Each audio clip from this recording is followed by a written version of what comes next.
എല്ലാവർക്കും സെമീനാസ് കുക്കറിയിലേക്ക് സ്വാഗതം. ഇന്നത്തെ റെസിപ്പി റവ വെച്ചിട്ടുള്ളൊരു സ്നാക്കാണ് ചെയ്യുന്നത്. വളരെ എളുപ്പത്തിൽ കുറഞ്ഞ ഇൻഗ്രീഡിയൻസ് വെച്ച് നമുക്ക് ഈ സ്നാക്ക് ഉണ്ടാക്കിയെടുക്കാൻ പറ്റും. നമുക്ക് ഒരുപാട് ദിവസം ഇത് സൂക്ഷിച്ച് വെച്ചിട്ട് ഉപയോഗിക്കാവുന്നതാണ്. നല്ലൊരു എയർ ടൈറ്റ് ആയിട്ടുള്ളൊരു കണ്ടെയ്നറിൽ വെച്ചാൽ നമുക്ക് ഒരുപാട് ദിവസം വെച്ചിട്ട് ഇത് ഉപയോഗിക്കാൻ പറ്റും.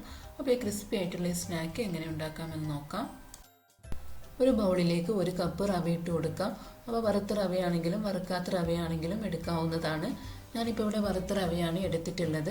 ഇനി ഇതിലേക്ക് ആവശ്യത്തിനുള്ള ഉപ്പ് ചേർക്കാം. അപ്പോൾ ഞാനിപ്പോൾ ഇവിടെ 3/4 ടീസ്പൂൺ ഉപ്പാണ് ചേർക്കുന്നത്. അപ്പോൾ ഉപ്പ് കുറച്ച് മുന്നിട്ട് നിൽക്കുന്നതാണ് നമ്മുടെ ഈ സ്നാക്കിന് കൂടുതൽ ടേസ്റ്റ്. ഇനി ഇതിലേക്ക് ഒരു 1.5 ടീസ്പൂൺ കരിഞ്ജീരകം ചേർക്കുന്നുണ്ട്. അപ്പോൾ നിങ്ങളുടെ കയ്യിൽ കരിഞ്ജീരകം ഇല്ലെങ്കിൽ കറുത്ത എള്ളുണ്ടെങ്കിൽ അത് ചേർത്ത് കൊടുത്താലും മതി. ഇനി ഇതിലേക്ക് 1 ടേബിൾ സ്പൂൺ ഓയിൽ ചേർക്കാം. എന്നിട്ട് ഇതെല്ലാം കൂടെ നന്നായിട്ടൊന്ന് മിക്സ് ചെയ്ത് കൊടുക്കണം. ഈ റവയിലേക്ക് ഓയിലും ഉപ്പും ഒക്കെ നന്നായിട്ട് പിടിച്ചു വരുന്നവരെ നമുക്കിതൊന്ന് മിക്സ് ചെയ്ത് കൊടുക്കാം. ഇനി ഇതിലേക്ക് ആവശ്യത്തിന് കുറേശ്ശെ വെള്ളം ഒഴിച്ചിട്ട് ഇത് നന്നായിട്ടൊന്ന് കുഴച്ചെടുക്കണം. അപ്പോൾ ഞാനിപ്പോൾ ഇവിടെ ഒരു 1/2 കപ്പ് വെള്ളം ചേർത്തിട്ടാണ് ഇത് കുഴച്ചെടുത്തിട്ടുള്ളത്. അപ്പോൾ നിങ്ങൾ ആദ്യം തന്നെ 1/2 കപ്പ് വെള്ളം ചേർത്തിട്ട് ഇത് കുഴച്ചെടുക്കരുത്. ആവശ്യത്തിന് കുറേശ്ശെ ഒഴിച്ചു കൊടുത്തിട്ട് നല്ല സോഫ്റ്റായിട്ട് നമുക്കിതൊന്ന് കുഴച്ചെടുക്കണം. അപ്പോൾ ഞാനിപ്പോൾ ഇവിടെ നല്ല സോഫ്റ്റായിട്ട് ഇത് കുഴച്ചെടുത്തിട്ടുണ്ട്. നമുക്കിതൊന്ന് ഒരു 30 മിനിറ്റ് ഒന്ന് അടച്ചു വെച്ചിട്ട് ഇത് റെസ്റ്റ് ചെയ്യാനായിട്ട് മാറ്റി വെക്കാം.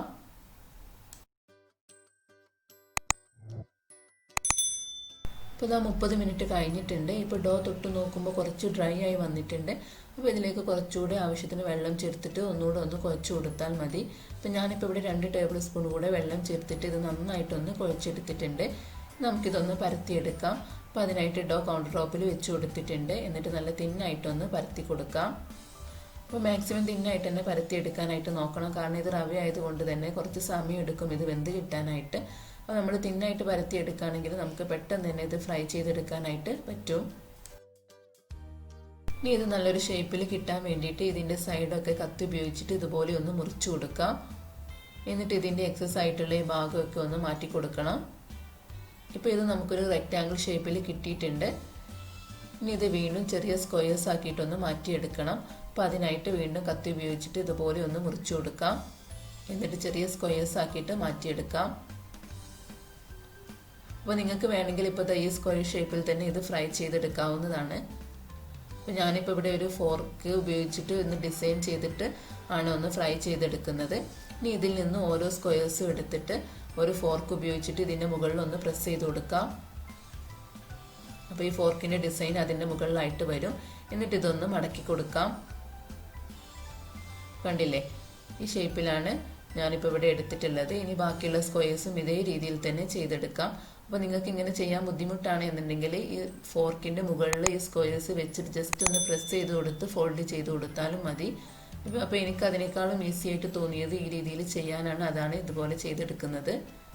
അപ്പോൾ ബാക്കിയുള്ള എല്ലാ സ്ക്വയേഴ്സും ഞാൻ ഇതുപോലെ ചെയ്തെടുത്തിട്ടുണ്ട്. നമുക്കിതൊന്ന് ഫ്രൈ ചെയ്തെടുക്കാം. ഇനി ഫ്രൈ ചെയ്യാനുള്ള ഓയിൽ ഒന്ന് ചൂടാക്കാം. ഓയിൽ നന്നായിട്ട് ചൂടായി വരുന്ന സമയത്ത് നമുക്കിതിലേക്ക് ഓരോന്നായിട്ട് ഇട്ട് കൊടുക്കാം. അപ്പോൾ ഇട്ട് കൊടുക്കുന്ന സമയത്ത് ഹൈ ഫ്ലെയിമിൽ ഇട്ടിട്ട് വേണം ഇട്ട് കൊടുക്കാൻ. അത് കഴിഞ്ഞ് ഒരു മിനിറ്റിന് ശേഷം മീഡിയം ഫ്ലെയിമിൽ ഇട്ടിട്ട് ഇത് നന്നായിട്ടൊന്ന് ഫ്രൈ ചെയ്തെടുക്കാം. ഇടയ്ക്കിടെ ഇതുപോലെ ഒന്ന് ഇളക്കി കൊടുക്കണം.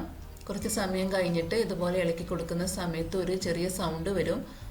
അപ്പോൾ ആ സമയത്ത് നമുക്ക് മനസ്സിലാക്കാം ഇത് വെന്തു എന്ന്. ഏകദേശം ഒരു ലൈറ്റ് ബ്രൗൺ കളറായി വരുന്ന സമയത്ത് നമുക്കിത് എണ്ണയിൽ നിന്ന് മാറ്റാവുന്നതാണ്. ഇതിപ്പോൾ ഇവിടെ ഏകദേശം റെഡി ആയിട്ടുണ്ട്. നമുക്കിത് എണ്ണയിൽ നിന്ന് മാറ്റാം. ഇതേ രീതിയിൽ ബാക്കിയുള്ളതും നമുക്കൊന്ന് ഫ്രൈ ചെയ്തെടുക്കാം. അപ്പോൾ ഇട്ട് കൊടുക്കുന്ന സമയത്ത് നല്ല ഹൈ ഫ്ലെയിമിലും അതിനുശേഷം മീഡിയം ഫ്ലെയിമിലും ഇട്ടിട്ട് വേണം ഫ്രൈ ചെയ്തെടുക്കാൻ. ലൈറ്റ് ബ്രൗൺ കളറായി വരുന്ന സമയത്ത് നമുക്ക് എണ്ണയിൽ നിന്ന് മാറ്റാം. അപ്പോൾ ഇതിപ്പോൾ ഇവിടെ റെഡി ആയിട്ടുണ്ട്. അപ്പോൾ നമ്മുടെ ക്രിസ്പി ആയിട്ടുള്ള നല്ല ക്രഞ്ചി ആയിട്ടുള്ള നമ്മുടെ റവയുടെ സ്നാക്ക് റെഡി ആയിട്ടുണ്ട്. എല്ലാവരും ഇതൊന്ന് ട്രൈ ചെയ്ത് നോക്കണം. അപ്പോൾ നമ്മുടെ ചാനൽ സബ്സ്ക്രൈബ് ചെയ്യാത്തവരുണ്ടെങ്കിൽ ഒന്ന് സബ്സ്ക്രൈബ് ചെയ്യുക. അപ്പോൾ വീണ്ടും ഇതുപോലെ ഈസി ആയിട്ടുള്ള റെസിപ്പിയുമായിട്ട് ഞാൻ വരുന്നതാണ്. താങ്ക്